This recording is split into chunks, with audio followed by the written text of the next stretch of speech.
Hello guys! Ayan, kumusta po sa inyong lahat? So for today's video ay tara at samahan niyo po ako magluto nitong ating sinigang na pata ng baboy. At syempre hindi mawawala yung ating fried chicken dyan guys. Yung ating fried chicken dyan guys ay natira namin nung nakaraang araw at marami pang natira. So nilagay ko lang guys sa freezer.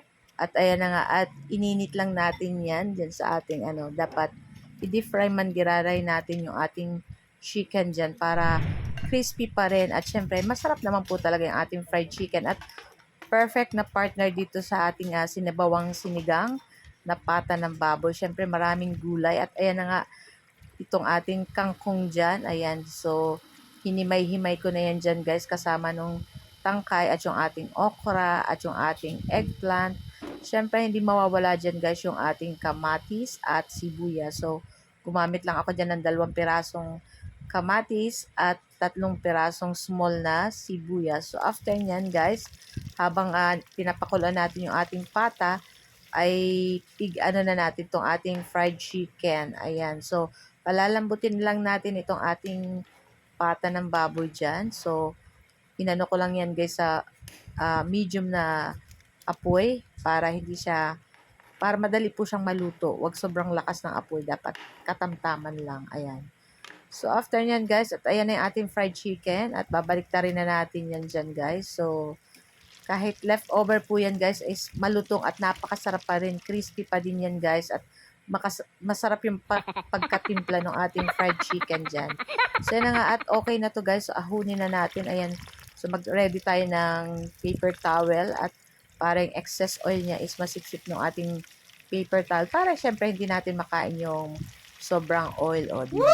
So yun na nga at nilagay pa natin dyan yung ating natirang fried chicken at dito naman sa ating sinigang na pata ng baboy, nilagay ko na dyan guys yung ating talong at yung ating okra kasi yung ating pata ng baboy is malambot na. So ayan na nga at luto na rin itong ating fried chicken. Inahon na natin at sunod natin ilagay yung ating sa sinigang itong ating last is yung ating kangkong. Ayan, so madaming gulay, mas masarap po, o diba? I-ready nyo na rin po ang inyong sausawan na patis na may lemon at may kalamansi. Naku, perfect yan dito. So, naglagay na rin ako ng 2 pirasong siling pangsigang at ayan na nga, halu-haluin lang natin yan. So, pakulaan lang natin ng ilang minuto pa, then papatay na rin po natin yan.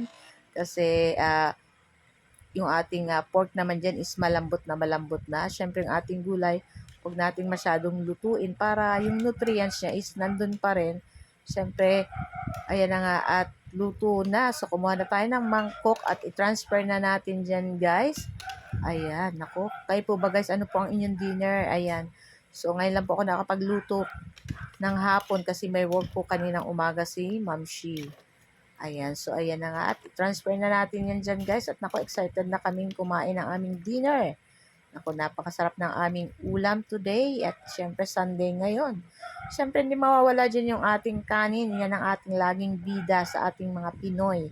So ayan na nga yung ating sinigang na pata ng baboy. Nakita nyo ba yung sobrang sarap? At itong ating fried chicken, ayan. At yung ating kanin. Nako guys, tara na at samahan nyo na po kami kumain itong aming dinner.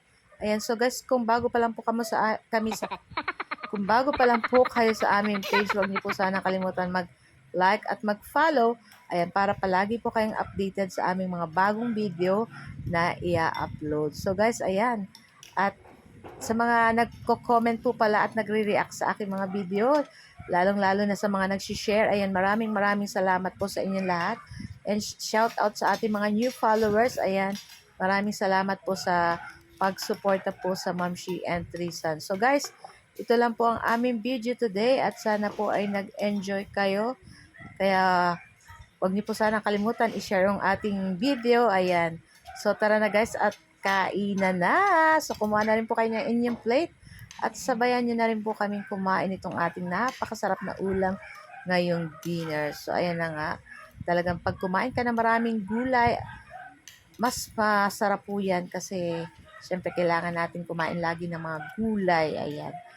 The more na maraming gulay, mas maganda po sa ating katawan. Syempre, hindi rin mawawala yung ating mga meat para balance din naman. At yung ating kanin is tama lang naman dapat. So guys, thank you for watching. Ciao, babu!